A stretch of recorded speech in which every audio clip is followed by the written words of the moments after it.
so related rates is the title of the section, and I thought it'd be a good idea, instead of reading through the algorithm, just run through all the problems and see what kinds of questions are being asked, and then I'll take you back to the algorithm there mentioned, and we'll talk about how to do the problems. So here's the algorithm. We'll come back to this. So what's going on in number 1 is there's a rectangle that's increasing its rate. The width of the rectangle is increasing at a rate of 2 centimeters per second, and the length is increasing at a rate of 3 centimeters per second. So it's kind of like if you had I don't know if this is made of like elastic or what, but somehow it's growing. And this might be what it looks like at the outset, but then just 1 second later, you don't have to draw this, but 1 second later, it looks like this now. This is L plus 3, and this is W plus 2, see. It says here that every second grows in its width by 2, and it grows in its length by 3. So the area, of course, is going to be growing, but we would like to know by how much. Okay? So we'll come back to this problem in a minute. Okay, the next problem is talking about you're digging in your backyard, and then all of a sudden you hit a water main, and all this water comes flooding up into your yard. Okay? So the water is flooding out of the ground into your yard and forming a large puddle on your grass. Okay? And as the water spurts up, it's going to make this puddle larger and larger and larger, right? And so we know that this thing is going to grow outwards, right? It can't grow upwards. It's not going to get deeper. It's not like the water piles up in your yard like this. It spreads its way across your property, right? It probably keeps a constant thickness, but it's spreading out. How fast is it spreading out? Well, we might be able to figure that out. Even if all they give us is how many gallons are coming out each second. That would be the sort of the idea on this problem. And then the next one would be like in this case, a police car is chasing a bad guy, right? And then the bad guy turns left and heads off going east.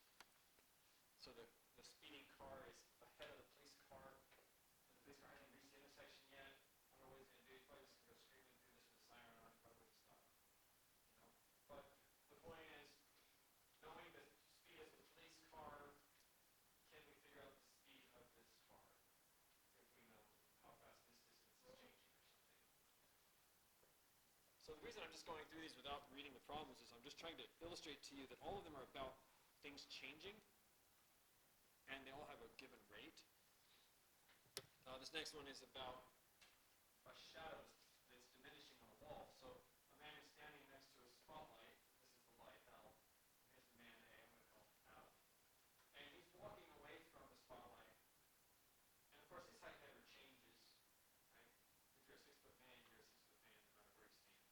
But he's moving along like this, and what's happening is his shadow is diminishing on the wall. Just like my hand, here's my projector, right? This is kind of like a spotlight.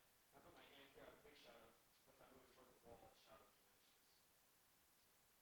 So knowing this rate of motion with my hand, can I figure out the rate of collapse on the shadow? That's the question. We'll be able to do that. Here's one where you have like a cylindrical water canister, and water's flowing into it. Coming in or out.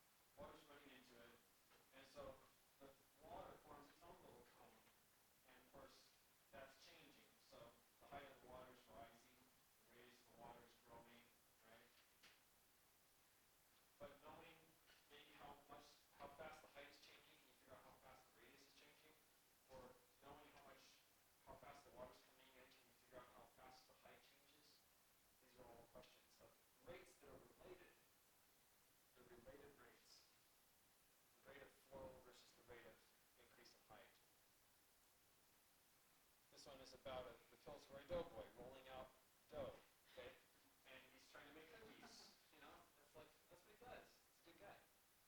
And so he's rolling out the cookie dough, and you know when you roll out cookie dough, the radius diminishes, but of course the volume doesn't change, so the dough just gets longer and longer and longer, right? So he wants to know, hey look, if I'm rolling it and I'm decreasing the radius half a centimeter each second, how fast is the cylinder growing in its length? talking about a triangle. This not like a real life situation, but here's just a triangle. Suppose I decide I want to change this angle at 3 radians each minute. Okay, let's just say I want to do that. And how fast would x change? That's a good question. So they're all questions like that. Here's an airplane flying in the sky. It's actually up here. We'll go almost up there too. So an airplane's flying that way. Here's an observer standing down here. We'll call Oliver. And we're wondering, if an airplane maintains a constant altitude, right? We can probably figure out what the speed is at which this is changing. That's just the speed of the airplane. But what's the speed that this hypotenuse is changing? Or for that matter, this angle here, which is the next problem we have to find. How fast is this angle changing if you know the speed of the plane? So everything is about what's this rate if this rate is 4 meters per second, or what's this rate if this rate is negative 2 gallons per minute. Okay? And all the rates are related. They're all related. So that's why this is called related rates. The problems can be very challenging, but after doing all those examples, you're like, oh, I got it. Here's your basic tricks. They're like your steps you want to think through. You always want to identify everything that's given to you. So every number they give you is important and it's necessary. They don't usually give you too much information. Sometimes you'll feel like you don't have enough information, but you usually do if you have all your equations that something might cancel out, which you can come to find out. That'll happen on example 2, I believe. So write down everything you're given. Write down what it is you're looking for. So quantities given and quantities to be determined. Make a drawing. Okay, I kind of started a little with those drawings. Sometimes they'll give you a drawing if they feel like it's too hard to explain in a paragraph. They'll just draw a picture for you. Okay, and then you want to write an equation. What you write for your equation needs to have the variables that occur in that problem. For example, if it's a triangle, you might want to write down the Pythagorean theorem or SOHCAHTOA or something like that. These are some little hints down here for how to do step 3 efficiently. You'll be using Pythagorean theorem or distance formula, area or volume formulas. You have to know like volume of a cone. That's going to help. Right triangle trig. Right triangle trig is just SOHCAHTOA. That's all that means. And then similar triangles. Similar triangles like base and height equals base over height, like a proportion. Those are the ones you use most commonly in this step. Step 4 is you're going to be substituting into your equations all the given values. That will bring things down to just fewer variables. And then step 5 is to take the derivative of all your equations with respect to time. And step 6 is to do some more substituting. Okay, let's just try a few examples. I think you'll find it's not really that impossible, but you have to see it maybe done. So in my first case, I'm given a rectangle, so let's just start from scratch. And it says the width is increasing at a rate of 2 centimeters per second. So what they're giving you right here is dw dt. You can tell because just based on the units alone, centimeters per second. And it says right here, width is changing. So this must be dw dt. It's the speed at which your width is changing. And then we have its length is changing, right, at 3 centimeters per second. So this must be dl dt. The length is changing, dl dt and dw dt. Now you notice they both say increasing. That's really important, okay? So that means that dw dt is positive 2 centimeters per second, and dl dt is positive 3 centimeters per second. So I color-coded that because I wanted you to see how I knew they were positive. It's the word increasing there.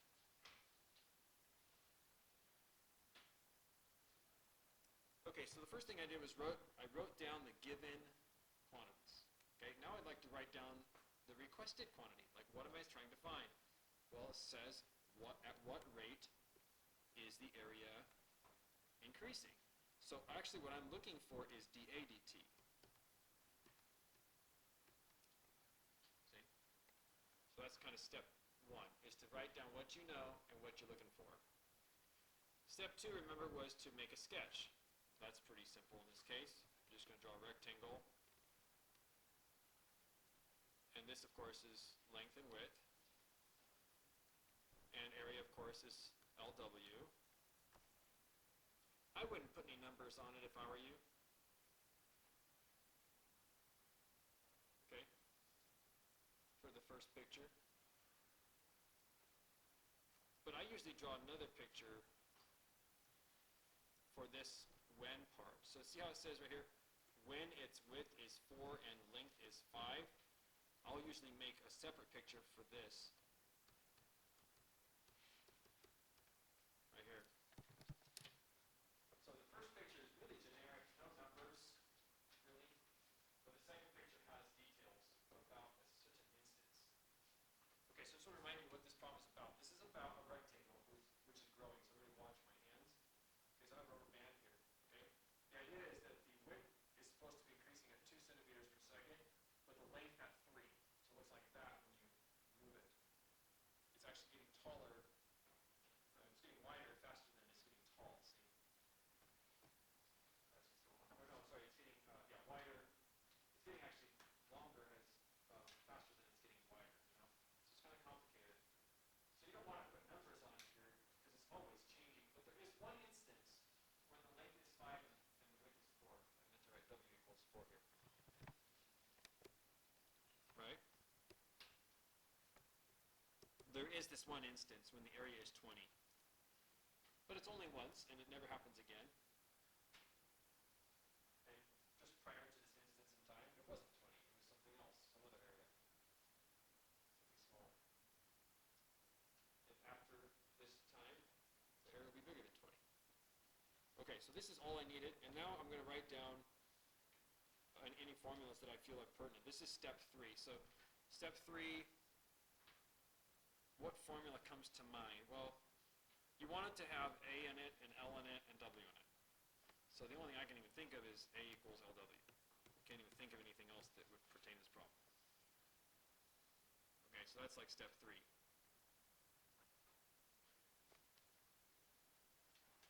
Okay, and then step 4 is to take the derivative. Actually, step 5, we don't need a step 4 here.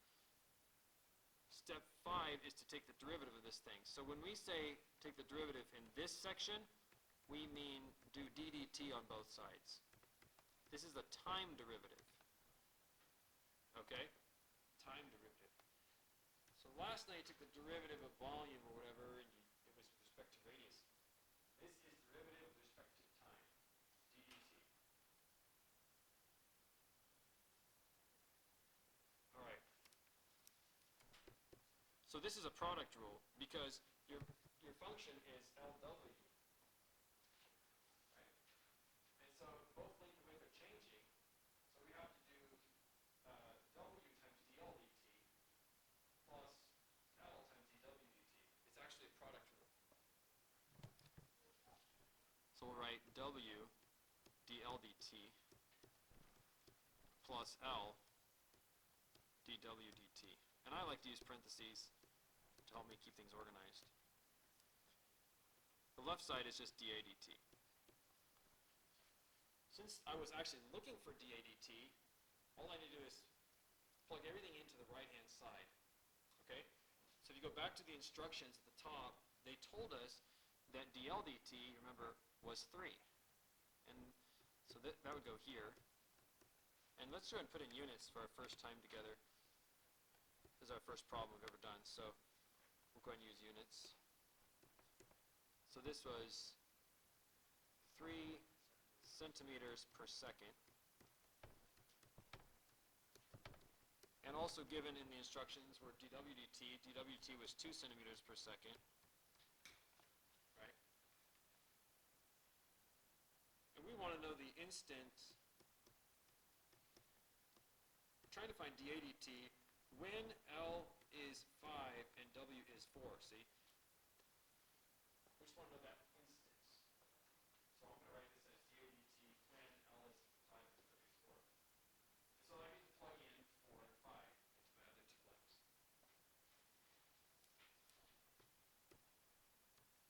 those, of course, are centimeters. Their length and width and length respectively. So this just basically comes out to 12 plus 10. So that's just 22. And what are my units on this thing? Centimeters squared, right, per second. Which makes sense. That is the change in your area, centimeters squared, per second, that is. Okay, so what's going on is this rectangle is growing, right? Its side lengths are changing at a certain rate. But at this instance, in this green picture, the area at this very instance is growing at 22 square centimeters per second. Okay? So imagine in the next second or so, this will jump up to 42.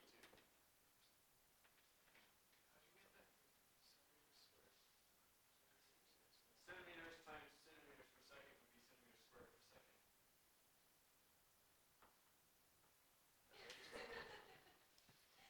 So it's not centimeters per second squared, it's centimeters squared per second. It's an area growth rate. All right. Let's take a look at the next one. I already drew kind of a little picture here. So the water is flowing into this puddle. Right? And let's just read it now. It says, digging in your backyard, you accidentally break a town water line. Water bubbling up at a rate of 1 cubic inch per second is forming a circular pond of depth 0.5 inches in your backyard. How quickly is the pond covering your lawn? In other words, how quickly is the surface area of the top surface of this pond increasing? Okay, so for this one, they gave us something right at the beginning here. Here it is. It says 1 cubic inch per second. Just judging by units alone, what is that thing? It's definitely a rate. So it's d dt of something. And what is cubic inches? Volume. So I think what they're giving us is dv dt. You see? I believe that's dv dt.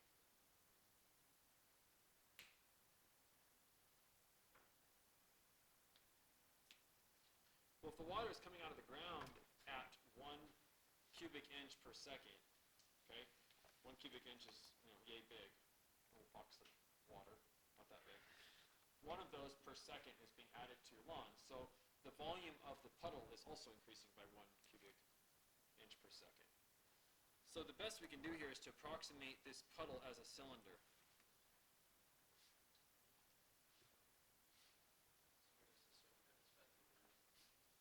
Yeah, the reason I'm assuming that is because I'm sure the puddle actually has sort of tapered edges, like that. It's not a true cylinder, but it's the best I got. I mean, I can't find the volume of something like this with tapered edges, at least not without confidence. So we're just going to assume it's like a perfect disc.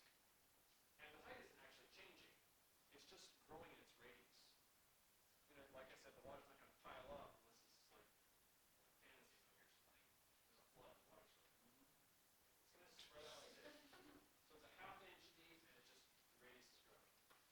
Okay. Okay, so this is my drawing. Let's write down what I'm trying to find. It says here, how quickly is the area of the top surface of this pond increasing? So the area of the top surface is what shape? What is that thing? No, the area of the top surface. The area of the top surface is just a circle, right? So the area of a circle is, of course, just pi r squared, right? Okay, so what I really want is dA dt. I know dV dt is 1 cubic inch per second, and I want dA dt. If that makes sense. All right, and then the height of this cylinder is just 0.5 always. I told you in my first picture I wouldn't be putting numbers in, but if something's never changing, like the height of this puddle, that you can put in. All right. So my first drawing is basically just to put an area there. Okay, so what comes to mind is, right now what's coming to mind is the fact that area is pi r squared.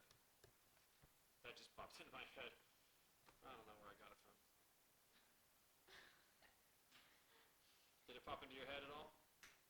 It's a circle. Okay, you have to think of formulas that are relevant. I think this is a great formula. Also, volume is mentioned. Volume is mentioned. Any formulas pop into your head? Maybe you took the SAT last summer. Practiced the SAT last summer. Anyone? Volume, cylinder. Any formulas popping into your brain? Volume is pi r squared h. All right, very good.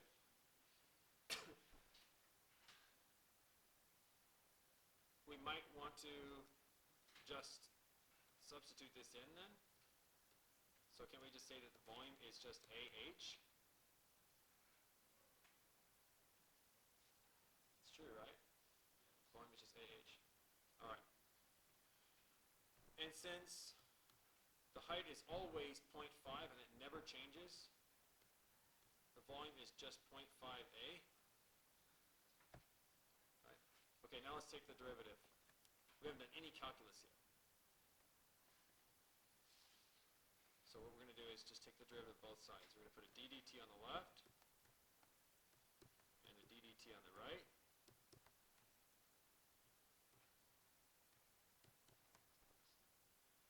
Pop out the 0.5 because it's just a constant.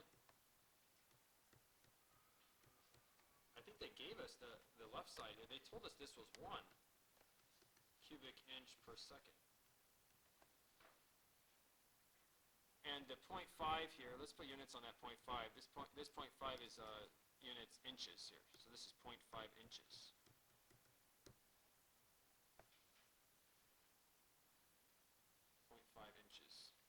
Let me rewrite that, it's too hard to see. Okay, so if I wanted to find dAdt, which was my goal, I could just divide by 0.5, and I get 2. What are my units? If I divide inches cubed per second by inches, what's inches cubed per second divided by inches? Inches squared per second, which is perfect because that just sounds like area changing with respect to time.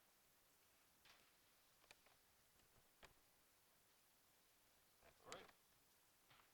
And there you have it. And the answers are all right there because I figured these are hard enough to do without the answers, let alone with the answers. Or I mean, they're hard enough to do with answers, let alone without the answers. So you guys have the answers to each example already. Let's go to our next problem. This is an example of a police car chasing a bad guy, right?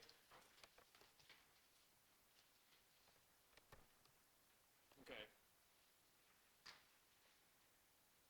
So we'll just read the question now. Police car approaching a right-angled intersection from the north is chasing a speeding car. It has already turned the corner and is now moving straight east.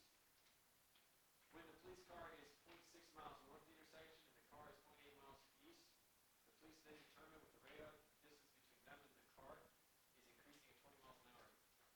If the speed of the police car is 60 miles per hour at the instant of measurement, what is the speed of the car, the speeding car? So I believe this example comes from the Thomas calculus textbook, which is an amazing book. I have it right here if you want to look through it. Oh no, this is my Stewart. I have Thomas back there. This is a classic question. I tried to give credit to these authors, whoever wrote the question, but I couldn't figure out who wrote them all. So anyway. So let's just give some variables. Why not call this like y and x? You know, this looks like kind of like an xy axis, you know. Y and x. And let's see if we can go back to our paragraph and pick out some givens. So right here it says 60 miles per hour. Now that's the police car's speed, right? And this is our police car in red. So isn't it true that if the police car is traveling at 60 miles per hour, then that is also the rate at which this y is changing? That makes sense? Okay, so you could say that dy dt is being given here. Be careful though, dy dt is not 60. Is y increasing or decreasing in this picture? as the police car moves towards the intersection, is y increasing or decreasing? Decreasing. So you have to treat dy dt as negative 60 miles per hour. Very, very important. Anything that's shrinking gets a negative rate. Okay? And what we're looking for is the speed of the car. What is the speed of the car? So basically, here's what's going on. We're given that dy dt is negative 60 miles per hour, and we're wanting to find dx dt.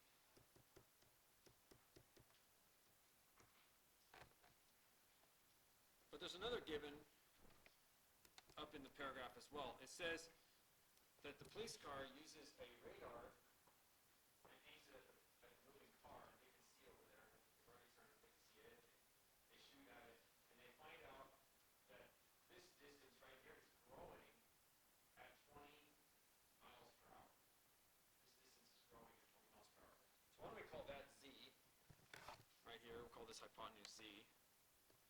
And they're telling us that dz dt is growing, so positive or negative? Positive, 20 miles per hour. So there are actually two givens in the paragraph, if you read it carefully. Okay, so that's sort of phase one. Phase two is to draw a picture, but we already got that going. And now we're going to go on to do part three. What formula comes to mind? You've got a right triangle. All three sides are labeled. What comes to mind? Area of circle. Pi r squared is popping into your head right now? Oh, go back to the drawing board. Pythagorean theorem, right? I mean, what better formula in geometry than the Pythagorean theorem to relate these three quantities, right? So we'll write down the Pythagorean theorem. X squared plus y squared equals z squared. Notice in my first picture I didn't put any numbers at all because everything's changing. I'm also going to draw a picture of the scenario that they've described. If you read the paragraph, it also talks about this one instance when this distance is 0.6 miles, and this distance is 0.8 miles. This was a moment they mentioned, right? It's only one possible time, but they mentioned it. So I'm going to draw that too as a separate diagram. I can't even resist finding the hypotenuse on that thing. It's 0.36 plus 0.64 square root, it's 1.0. This is a 3, 4, 5 triangle. Okay, so I found that that's 1 mile hypotenuse. Okay, now let's do a little calculus. Let's take the derivative of our black formula here. So what's the derivative of, remember it's d dt, what is the derivative of x squared plus y squared equals z squared? We're using implicit differentiation. So what's the derivative of x squared? No? 2xx prime. Good. 2x dx dt. Right? We're taking the derivative with respect to time. So the chain rule is in effect. X is changing with respect to time. X is a function of time. So it's 2x dx dt. What about y squared? 2y dy dt. And what about z squared? 2z dz dt. And don't use primes here. Some people use a dot, so they'll go like this: 2x x dot plus 2y y dot equals 2z z dot. This is what we used in physics for time derivatives. Instead of primes, we use dots for time. Because it means dx dx, not dx dt. But I don't know that the AP graders are familiar with this physics notation, so I would recommend you just put dx dt and dy dt and dz dt. Okay? You know I'm a fan of the primes, but I can't really use that here. So, all right. So this becomes sort of the big deal right now. We're going to try and plug in everything you know. So back up above, we had already found that x was 0.8 at this instance, right? I'm not going to put in units this time. Dx dt is what I'm actually looking for, so I don't know what to put here. I'll just leave it as dx dt. Y is 0.6 miles. Dy dt is negative 60. Z is 1.0 miles. I'm glad I worked out that hypotenuse earlier. And dz dt was given, it was 20. So I just literally put in all the givens they gave me, plus what I had found back in this picture. This was x, y, and z at one instance. And now I'm going to try and isolate dx dt. So this gives me 1.6 dx dt minus 72. Yeah, you could cancel out the 2. That's fine. Is equal to 40. So you just basically get dx dt equals 112 over 1.6, which is 70 miles an hour.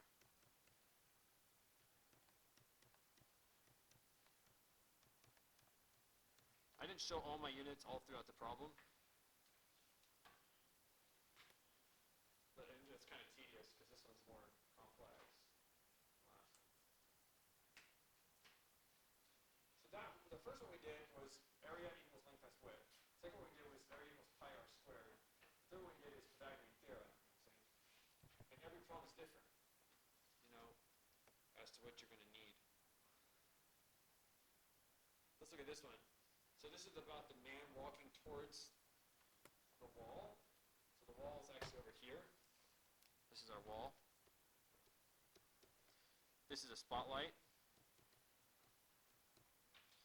And so, the light is emanating from the spotlight, right? Like this.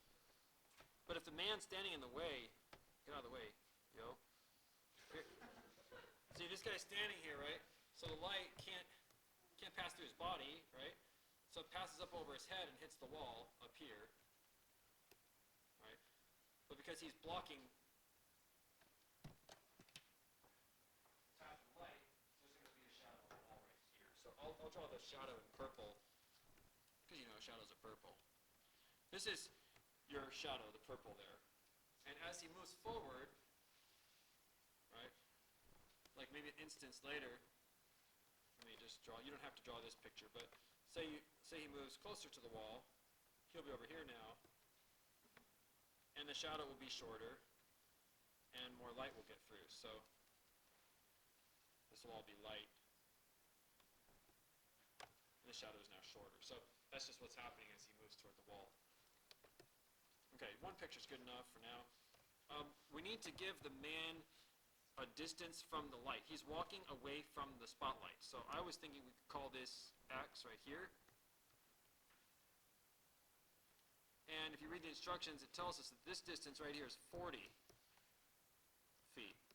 The spotlight is 40 feet from the wall. That's never going to change. Only the man is moving here.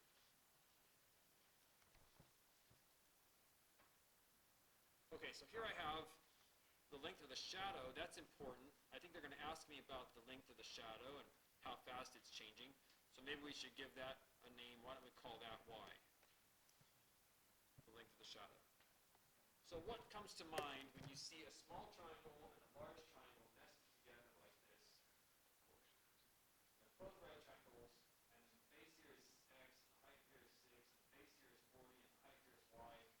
What comes to mind? SAT. Yeah.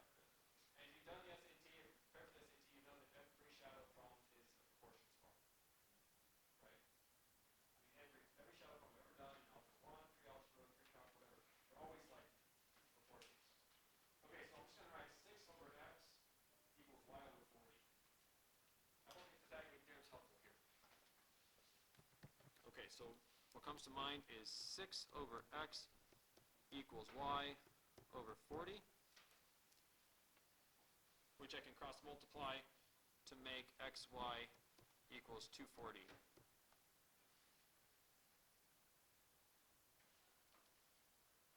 Okay, what are some givens here? It says he's walking at a rate of 4 So that means x will be changing at a rate of 4. So is x growing or shrinking in this wall? Very important. Is it getting longer or shorter as you walk towards the wall? Longer. Okay, so we use a positive 4. dx dt is positive 4. That's what they're trying to say here.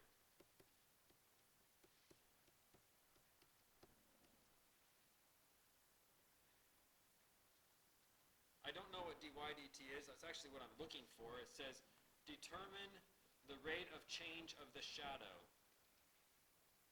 So I want dy dt. So here are my givens. dx dt is 4. dy dt is what they want. All right. I've got this xy equals 240. Let's take the derivative of that. So you do a d dt on both sides.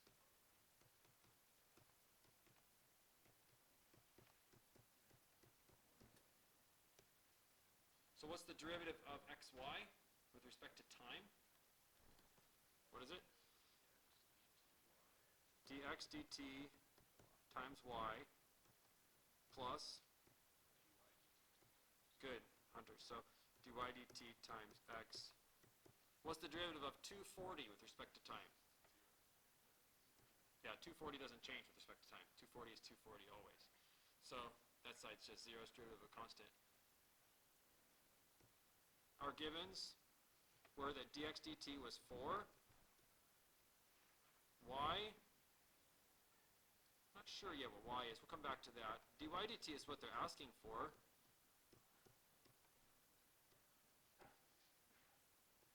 So what is this x and y here? Well, remember, we usually draw two pictures. One is this generic picture with x and y in it. But the other one is the instance that they mention. They actually mention a moment in time when, let's see, when he is halfway to the wall. See that? He is halfway to the wall. Is he always halfway to the wall? No, just there's one time when he's halfway to the wall. Okay, so let's draw that picture. We haven't drawn that yet. We'll keep it a separate picture. It looks like this. This is 20 and this is 20. And this is y. And this is 6. We can find y right here. We can see now that x is 20. But let's do 6 over 20 equals y over 20.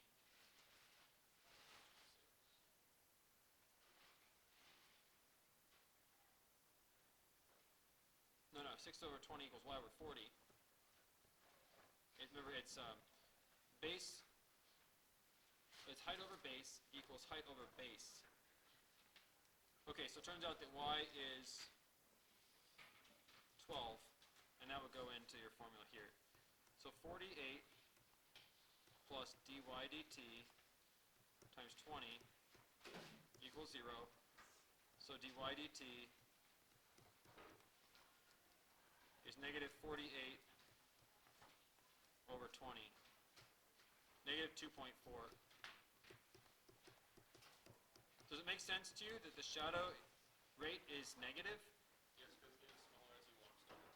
Yeah, while he's increasing his distance from the spotlight, the shadow is growing, or shrinking, I mean. We'll do more examples next time. I'll post this online too.